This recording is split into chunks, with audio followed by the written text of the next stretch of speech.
Түркістан облысы Түлкібас ауданы Ордабай Ағыбайұлы атындағы жалпы орта мектебінің қазақ тілі мен әдебиеті пәнінің мұғалімі 6-шы А сыныбының сынып жетекшісі Құдайберген Малика Маратқызы. Бала тәрбиелеу жолындағы басты мақсатым оқушылардың іскерлігі мен дағдыларын қалыптастыра отырып, шығармашылық жұмысқа баулу, бәсекеге қабілетті, ұлттық құндылықтарды сіңіре білген, жан-жақты белсенді тұлға тәрбиелеу.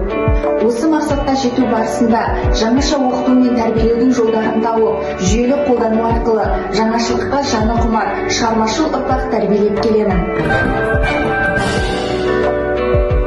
Сынып – оқушының сәтті мінез-құлқына әсер ететін жүйе. Сыныпты тиімді басқару, сынып ішіндегі проблемалардың алдын алуға және жақсы оқитын орта құруға, оқушының дұрыс өзін ұстауына әсер етеді. Осы орайда өзімнің іс тәжірибемде қолданатын сыныпты тәрбиелеудің 4 тиімді техникасын ұсынамын. Бірінші техника – 7Т қағидасы. Сыныпта белгілі бір ереженің, қағиданың, тәртіптің қалыптасқаны дұрыс. Сынып оқушыларымен қағиданы бірге құрсақ, оқушы өзі құрған ережені саналы түрде орындайтын болады. 7Т қағидасы – тәртіп, тазалық, тиянақтылық, тыңдай білу, тайм-менеджмент, топта жұмыс істеу. Екінші техника – белсенділікті айқындау. Өзін-өзі басқару ұйымының жобалар аясында сынып оқушыларының міндеттері бөлініп, жүйелі жұмыс атқарылуда. Мәселен, өзін-өзі тану және бақыт фракциясы аясында аптаның әр күніне жоспар құрылған.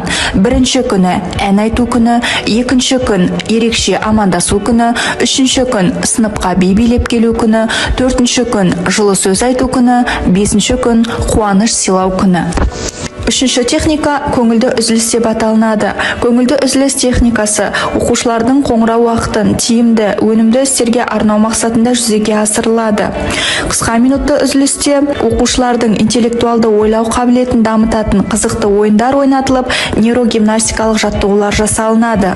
Ұзақ минутты үзілісте оқушылардың кітап оқу құзыреттілігін қалыптастыру мақсатында оқуға құштар мектеп жобасы аясында жарыса кітап оқиық атты челленджін өткізіп тұрамыз. Жарыса кітап оқыған үздік оқырмандарым ынталандыру сыйлықтарымен марапатталып отырады. Төртінші техника құндылықты дарыту деп аталынады.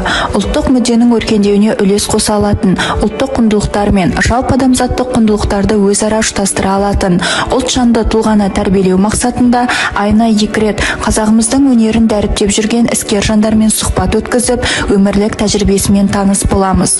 Құндылықтарды бала бойына дарытуда сынып жетекшілермен қатар ата-ананың рөлі ерекше. Мектебімізде құрылған әкелер кеңесі мүшелерінің көмегімен демалыс күндері ұйымдасқан түрде шебердің қолы ортақ атты және де әжелер кеңесінің ұйымдастыруымен көне мұра атты үйірмелеріміз жүйелі жұмыс атқаруда.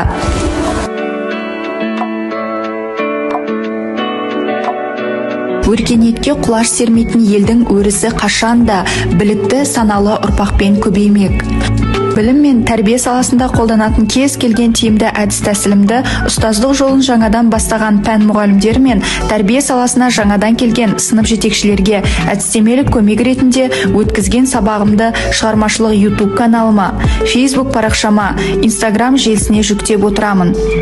Тиімді тәсілдерді дер кезінде әрбір мұғалім қолданып, жүзеге асырып отырса, болашақта оқушыларымыз заман талабына сай, бәсекеге қабілетті, жан-жақты дамыған тұлға болып өсуіне септігін тигізеді деген сенімдемін.